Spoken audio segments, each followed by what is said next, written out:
मी बोरकर गुरुजी, विश्व ज्योतिषाचार्य, ब्रह्मांड ज्योतिष कार्यालय, मुक्काम पोस्ट रावेर, जिल्हा जळगाव। रावेरचा पिनकोड नंबर आहे 425508।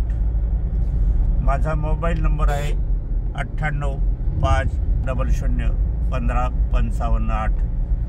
ब्रह्मांड ज्योतिष कार्यालयाची कुठेही शाखा नाही, माझी शिष्य मंडळी नाही, मी स्वतः कार्यरत असतो। आजचा विषय ज्योतिषशास्त्र संबंधित आहे। आजचा व्हिडिओ मार्गदर्शन करण्यापूर्वी माझी पत्नी स्वर्गीय सौ निर्मलाबाई बोरकर यांना अभिवादन करूया आणि आजच्या कार्याला सुरुवात करूया। आजचा विषय विवाह विलंब। वर्तमान स्थितीत विवाह करणं एक समस्या सर्वांनाच झालेली आहे, त्यामुळे वाढते वय झालेले आहे।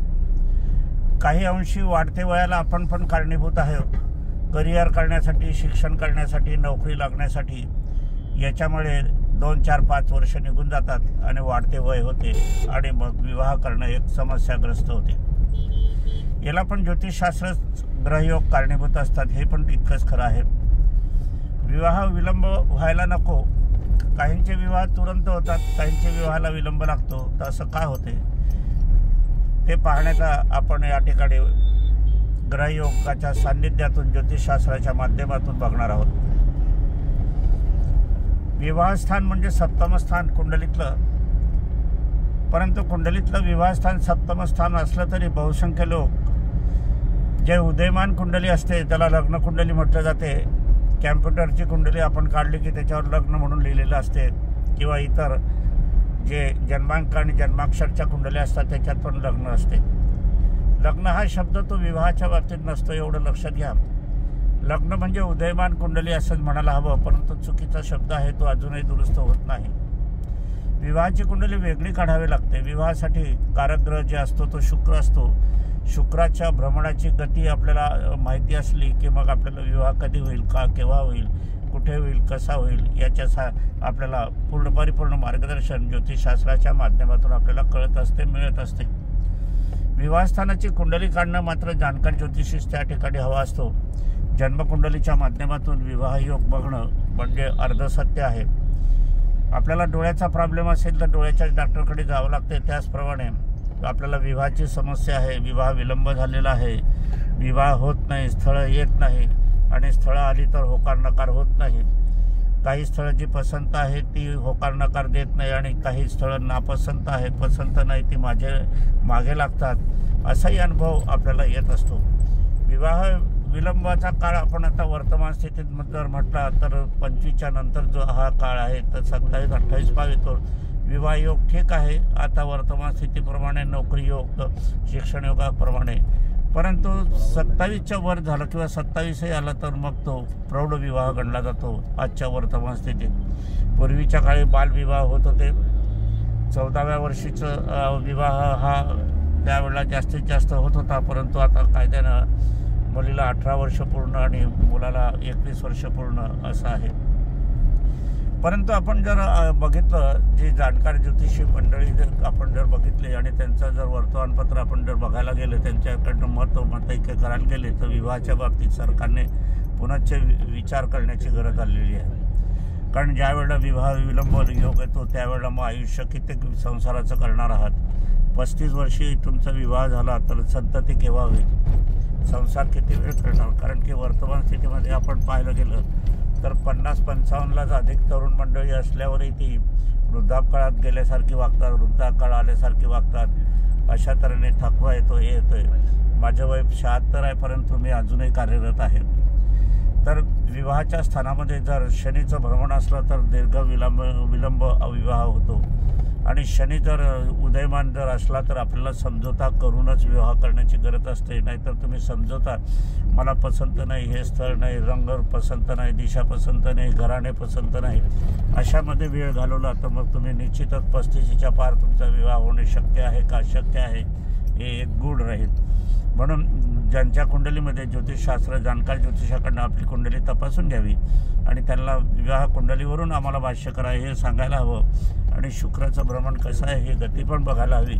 त्याप्रमाणे आपल्याला जर शनी उदयमान असला तर आपल्याला समझोता केल्याशिवाय गत्यंतर नाही। आणि शनी जर विवाहस्थानी असला तर दीर्घावलंबी म्हणजे विवाहस्थळ हे थांबून येतात। आणि त्या ठिकाणी शुक्र जर असला तर गतिमानाने एकापाठोपाठ एक विवाहस्थळ येतात। आणि त्याच सान्निध्यात जर गुरुचं मिलन असलं तर गुरु शुक्राचं मिलन असलं तर विवाह शुभमंगल सावधान झाल्याशिवाय राहत नाही। असा मला प्रदीर्घ अनुभव आहे आणि अनुभव हाच ज्योतिषशास्त्राचा मूलभूत पाया आहे।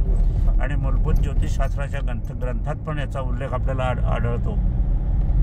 विवाह प्रकरण ज्योतिषशास्त्रामध्ये एक वेगळं प्रकरण आहे हे लक्षात घ्यायला हवं। आता रवी म्हणजे पती आणि चंद्र म्हणजे पत्नी असं सांगितलं जाते, असं मानलं जाते। आणि ज्योतिषशास्त्रामध्ये रवी हा पतिकारक आणि चंद्र हा पत्नीकारक मानले जाते। मग आपल्या कुंडलीमध्ये जर रवी हा वयस्थानी असला तर काय आहे तर अशा मुलामुलींचे वय हे वाढते वयातच विवाह होतो। आणि चंद्र वयस्थानी असला तर मुलीचं वय वाढते होते, त्यांच्या वेळेला त्या वाढत्या वयात त्यांना विवाह करावा लागतो। आणि शुक्राच्या भ्रमणात चंद्र रवी आले आणि ते सप्तम स्थानात विवाहस्थानामध्ये जर भ्रमणशील असले तर लवकर विवाह होतो आणि स्थळे अनेक येतात। शुक्र ज्यांच्या कुंडलीमध्ये असतो किंवा कर्क राशी, वृषभ राशी, तुला राशी अशी असली तर यांची विवाह लवकरात लवकर होण्याचे संयोग पण असतात। आणि यांनी स्वप्न रंगवलेलं असतात की मला अशी सुंदर बायको मिळायला पाहिजे, मला असा सुंदर पती मिळाला पाहिजे। संसाराबद्दल चित्रीकरण यांच्या मनामध्ये स्वप्नरंजनपणा असतो।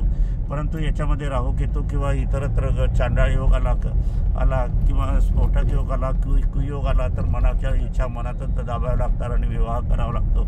कसंही झालं तरी संसार करणं हे महत्त्वाचं आहे हे लक्षात घ्या वर्तमान स्थितीमध्ये। म्हणून संसार करणं महत्त्वाचं हे लक्षात घेऊन आणि योग्य वयात विवाह करणं हे देखील महत्त्वाचं आहे। आता यात आईवडिलांची भूमिका तर असते, परंतु वर्तमान स्थितीमध्ये आमचा विवाह तर आमच्या आईवडिलांनी आम्हाला दाखवलेलं नाही स्थळ आणि आम्ही विवाहबद्ध झालो आणि आमचा सुखाचा संसार झाला। परंतु वर्तमान स्थितीमध्ये मात्र मुलामुलींना एकमेकांना पाहिल्याशिवाय विवाह ठरवला जात नाही, एकमेकांना विचार विनिमय केल्याशिवाय विवाह होत नाही। आणि याच्यामध्येच कालावधी होतो आणि प्रौढ विवाहापावतर तुम्ही येऊ शकतात। म्हणून असं न करता आईवडिलांच्या विचाराने पण आपण विवाह योजनेचं कार्य करायला हवं एवढे मात्र नक्की आहे। आता विवाहाचा स्फोटक योगामध्ये बुधमंगळ जर असला विवाहस्थानी किंवा विवाहस्थानाच्या चक्रविवाहामध्ये तो असला तर अशांचे विवाह झाले तरी ते सुखाचे विवाह होत नाही। सुखाचं विवाह होण्यासाठी हा शुक्र असतो। स्त्रीला पुरुषाविषयी आकर्षण, पुरुषाला स्त्रीविषयी आकर्षण निर्माण करणारा शुक्र असतो। शुक्र तुमच्या सप्तम स्थानाभोवती पहिल्या त्रिकोणात दुसऱ्या त्रिकोणात जर असला आणि तो वय स्थानात असला तरीही मात्र या ठिकाणी प्रेमविवाहसुद्धा होण्याची शक्यता असते किंवा मनाप्रमाणे विवाह होण्याचे योग पण आपल्या या कुंडलीच्या माध्यमातून आपल्याला ज्योतिषशास्त्राच्या सान्निध्यातून आपल्याला कळत असतात। पण विवाह करताना मात्र ठरवताना विवाह जमत असला तर गुणमिलन करू नका। शून्य गुण असले तरी चालतात, एक नाडी असली तरी चालतात, मृत्यू षडाष्टक असला तरी चालतात, मंगळाची पत्रिका असली तरी चालते, स्फोटक योग असला तरी चालते। दोघांच्या कुंडलीचं मिलन विवाहाच्या सान्निध्यातून दोघांच्या कुंडलीमध्ये मैत्रीभाव असला, प्रेमभाव असला, शुक्रभाव असला, गुरुभाव असला तर विवाह करायला हरकत नाही। एखाद्या मुलीच्या पत्रिकेमध्ये संतती योग आहे, मुलाच्या पत्रिकेत संतती योग आहे आणि मग तुम्हाला सांगत असतील की एक नाडी आहे संतती होणार नाही, ते सांगणं चुकीचं आहे, असत्य आहे। संतती होणं जर आपल्याला मूळ कुंडलीत जर आपल्याला तिथे दर्शवित आहे तर संतती होणं जरुरीचं आहे आणि संतती होतेच। माझी स्वतःची पत्रिका मंगळाची होती, विवाहस्थानी असलेला मंगळ, परंतु मला 2 मुलं आहे, 4 नातू आहे, एक पंटी पण आता झालेली आहे, संसार सुखाचा आहे, 2 सुना पण आहे, 2 मुलं पण आहे। एक नाडी असताना हा असा आहे। आणि आमचा एक नाडी असताना मात्र आमची एकच राशी होती, वृश्चिक राशी होती, चरण पण एक होतं आणि माझी प्रखर मंगळाची पत्रिका होती, तिची मंगळाची पत्रिका नव्हती, परंतु आमचा संसार सुखाचा झाला। म्हणून आपल्या कुंडलीत जर मंगळदोष कोणी सांगितला असला तर तो मंगळदोष कुठला आहे, कसा आहे, किती डिग्रीचा आहे, किती अंशाचा आहे, तो कुठून आला आहे, कुठे जात आहे हे आपल्याला बघायला हवं असतं। माझा जो मंगळ केंद्रित होता तो शूरवीर होता आणि गुढ अभ्यासकाचा कालक होतो, म्हणून मी ज्योतिषी झालो आहे। असं असताना मी इथे काही रावेरमध्ये लोकन्यायाधीश म्हणूनही कार्यरत होतो। असं असताना याच मंगळाला मला शूरत्व, वीरत्व, अभिमानास्पद कार्य करण्याची संधी दिलेली आहे. म्हणून मंगळ हा आपण जर पाहायला गेले तर जे पोलीस अधिकारी मोठे मोठे असतात त्यांचा मंगळ उच्चीचा असतो. आपण वर्तमान स्थितीत जर नरेंद्र मोदींची पत्रिका पाहिली तर नरेंद्र मोदीची पत्रिकेमध्ये सुद्धा त्यांची वृश्चिक राशी आहे आणि त्यांचा मंगळही उत्कृष्ट आहे. राहुल गांधीची पत्रिका पाहिली, त्यांची मंगळ मध्यम स्वरूपाचा आहे, पण तो जोरकस आहे म्हणून ते स्पष्टपणे बोलतात. वाणीकारक मंगळ त्यांचा आहे म्हणून ते स्पष्टपणे बोलतात आणि सत्य बोलतात, हे आपल्याला अनुभवास येत आहे. त्याचप्रमाणे आपण जर मंगळाची पत्रिका म्हणून नाकारू नका. जाणकार ज्योतिषाकरवी तुम्ही ठरवून घ्या आणि याच्यासाठी खरं अर्थाने आपल्याला आपली कुंडली जाणकार ज्योतिषाकडून करून घ्यायला हवी, म्हणजे आपल्याला अडचण येत नाही. काही वेळेला काय असते की समोरची व्यक्ती तुम्हाला सांगते की तुमची मंगळाची पत्रिका, तुम्हाला हो म्हणावं लागते, कारण तुम्हाला त्याच्यातलं काही कळत नाही किंवा समजत नाही की तेव्हा तुम्ही सांगू शकत नाही. याच्यासाठी आमच्यासारख्या ज्योतिषाकडनं तुम्ही पत्रिका करून घेतलं की तुम्हाला दाखवता येते. पहा, या बोरकर गुरुजींनी तर लिहिलं की ही पत्रिका मंगळाची नाही, असं असताना तुम्हाला दाखवता येते, प्रमाण देता येते. आणि आम्ही आमच्या कुंडलीमध्ये प्रमाण देत असतो की मंगळाची पत्रिका का आहे किंवा का नाही आहे. आणि मंगळाची पत्रिका असली तरी ती वाईट नसते, कारण मंगळ हा कुठेतरी तुमच्या कुंडलीत असेलच. शनी 7.5 आहे तर शनी काही न म्हणता 12 वर्षाच्या आत 7.5 नसते.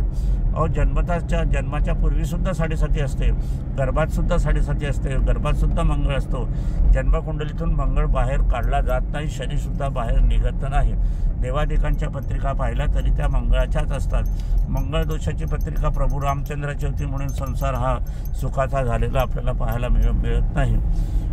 त्याचप्रमाणे आपण जर पाहायला गेले तर इंदिरा गांधीच्या पत्रिकेत आपण जर पाहिला तर हाच मंगळ त्यांना जो होता तो त्यांची जो शेवटचा त्यांचं दुःखद निधन झालं ते कशा प्रकारे झालं तर मंगळ हा कुयोगात असला की अशा प्रकारचं हत्या होते. आणि मग आपण पाहिलो गांधीजींच्या पत्रिकेतही सुद्धा मंगळ पाहिला तर तो हत्याकारकच होता.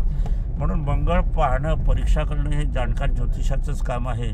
म्हणून आपल्याला मंगळाची पत्रिका आहे किंवा नाही हे बघून घ्यायला हवं असते. पण मंगळाची पत्रिका असली म्हणून घाबरून जाण्याचं कारण नाही, कारण की काही थोड्याशा उपासना आराधना केला तर मंगळ हा निर्दोष होतो, मंगळ हा शक्तिहीन होतो. सूर्याजवळ असला तर तो शक्तिपात होतो, मंगळाचं कार्य तिथे निश्चित होते, मंगळ निष्प्रभ होतो. म्हणून हेही बघायला हवं. गुरुची त्याच्यावर दृष्टी असली, शुक्राची दृष्टी असली तर मंगळाची पत्रिका असली तरी चालते. मंगळ त्या ठिकाणी अस्तित्वहीन होतो, त्याचा प्रभाव कमी होतो, हे पण आपण बघायला हवं. पण मंगळ जर शनीच्या सान्निध्यात असला, मंगळ जर बुधाच्या सान्निध्यात असला मात्र तो तीव्रतेने फल देत असतो आणि संसार कधीही सुखाचा होऊ देत नाही. तरी पण आपण प्रौढाच्या बाबतीत जर आपण हा विचार केला तर प्रौढाच्या बाबतीत आपण विचार करत असताना थोडंसं शुद्धीकरण पत्रिकेचं केलं, थोडीशी उपासना आराधना केली तर आपल्याला या मंगळाच्या पत्रिका असल्या तरी तुम्ही टाळू नका. योग्य ज्योतिषाचा विचार घ्या आणि आपलं शुभ मंगल सावधान करण्याचा प्रयत्न करा. असो आजच्या कार्यक्रमाला इथेच विराम देऊया. मी बोरकर गुरुजी, विश्व ज्योतिषाचार्य, ब्रह्मांड ज्योतिष कार्यालय, 9850015558 हा माझा मोबाईल नंबर आहे. बुधवारी कार्यालयाला सुट्टी असते. व्हॉट्सअपद्वारे पण सेवा देण्याचं कार्य सुरू झालेलं आहे. व्हॉट्सअपवर माहिती देण्यापूर्वी आपण मात्र मला अगोदर विचारावं, नंतर मला काय माहिती हवी ते आपण व्हॉट्सअपद्वारे टाकावं. व्हॉट्सअपद्वारे आम्ही फोटोकॉपी टाकत असतो की तुम्ही आपण वाचून घ्यावी, त्याची प्रिंट तुम्ही काढू शकतात. आणि तुम्हाला याच्यावर काही माहिती हवी असेल तर आपलं संपूर्ण समाधान होईपर्यंत आम्ही प्रयत्न करत असतो. असो, माझा मोबाईल नंबर पुन्हा लक्षात ठेवा, 9850015558. रावेर हे जळगाव जिल्ह्यात आहे, महाराष्ट्रामध्ये आहे. बऱ्हाणपूरपासून 20 किलोमीटर अंतरावर, जळगावपासून 60 ते 65 किलोमीटर अंतरावर, भुसावळपासून 35 किलोमीटर अंतरावर, रावेर बस स्टँडपासून 2 मिनिटाच्या अंतरावर, रावेर रेल्वे स्टेशनपासून 2 किलोमीटर अंतरावर आहे. लक्ष्मीनारायण मंदिराची मागची बाजू म्हणजे माझं ब्रह्मांड ज्योतिष कार्यालय आहे. रावेरमध्ये तुम्ही आल्यावर अलंकार बोरकर ज्वेलर्स, विक्रम बोरकर ज्वेलर्स यांच्या कार्यालयात जाऊन, ज्यांच्या ज्वेलरच्या शोरूममध्ये जाऊन आम्हाला बाबांना भेटायचं आहे असं सांगायचं. ती माणसं माझ्याकडे आपल्याला घेऊन येत असेल. परंतु येण्यापूर्वी आपण निश्चितपणे मोबाईल करावा, 1 दिवस अगोदर मोबाईल करावा आणि निघताना पण मोबाईल करावा. पुष्कळसे लोक 1 दिवस अगोदर मोबाईल करतात आणि दुसऱ्या दिवशी त्यांना काही काम असलं तर ते येत नाही, परंतु मी अडकून पडतो. मग याच्यासाठी मी ठरवलेलं आहे की ज्या दिवशी आपण निघाल त्या दिवशी ज्यांचा मोबाईल नंबर मला कॉल येईल, ज्यांचा मोबाईल येईल, मला सूचना येईल, त्यांच्यासाठी मी हजर राहण्याचा प्रयत्न करणार आहोत. असो, आजचा कार्यक्रमाला इथेच विराम देऊया. ब्रह्मांड ज्योतिष कार्यालयाची कुठेही शाखा नाही. कार्यालय हे 9 वाजेपासून सुरू होते तर 2-3 वाजेपासून सायंकाळपासून चालत असते. दुरून येणारी मंडळी जर आली असली तर इथे लॉजिंग बोर्डिंग पण आहे. रावेरमध्ये खानावळ पण आहे, त्याबद्दल दिक्कत नाही. असो, जवळ बऱ्हाणपूर आहे 20 किलोमीटर, तिथे पण लॉजिंग बोर्डिंग आहे. जळगावला असणारच आहे, भुसावळला पण आहे. असो, पुनश्च माझी पत्नी स्वर्गीय सौ निर्मलाबाई बोरकर यांना अभिवादन करूया आणि आजच्या कार्याला विराम देऊया.